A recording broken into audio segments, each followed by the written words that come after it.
This may throw you off, but also one of my favorite movies ever. And I'm not just saying this because you were in it. I genuinely talk about this movie all the time. Couples Retreat. Like I talk about Couples Retreat. Yeah, I had to move into because I love The Heartbreak Kid, but Couples Retreat, I talk about more than I should. Like I just love that movie. I'm so happy.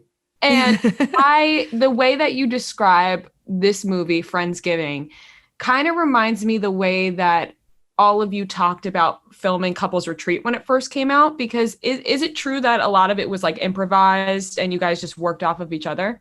Yeah, definitely. I mean, when you get great improv actors, you don't want to miss out on that opportunity. And it can also be a detriment because you can waste a lot of time. But you don't want to miss that opportunity. And of course, normally what happens is you do everything as scripted for a couple takes. And then the director, in this case, Nicole, would say, all right, now go ahead and let's do a take for you. And then we'll do a couple takes just improving. And boy, are we glad we did that, because we got some magical moments out of that and some really funny moments. And the great thing about that and the terrifying thing about that is you have to try to keep a straight face because you don't want to mess up a brilliant moment by just laughing through it, which we did. It was so hard to keep a straight face, but wow, did we ever get some great moments. And you'll see at the end of the film, we left in some of the bloopers, which is always fun to watch. Love bloopers. I think everybody loves bloopers. Big fan. Rhea said, Couples Retreat is one of her favorites. 27 Dresses is one of my favorites. And I know a lot of girls out there are going to agree with me. 27 Dresses is one of those that I put on when I'm just like kind of in a funk that I've watched 9 million times. And I'm like, I know this movie is going to make me feel better.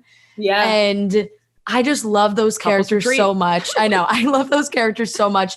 And I just want to ask you, because that movie ends and we see kind of like a redemption for Tess. In your ideal world, do you think Tess would have ended up with George in the end, even after all the crazy?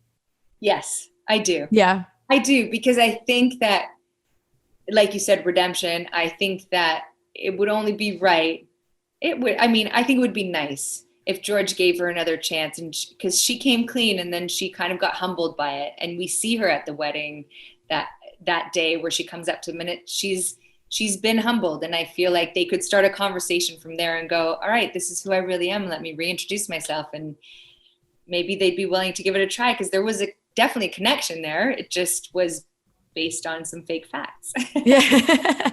Yes, definitely. But once the truth comes out, then you can rebuild. And I always loved that. And that, that was the answer I was looking for. So I'm glad.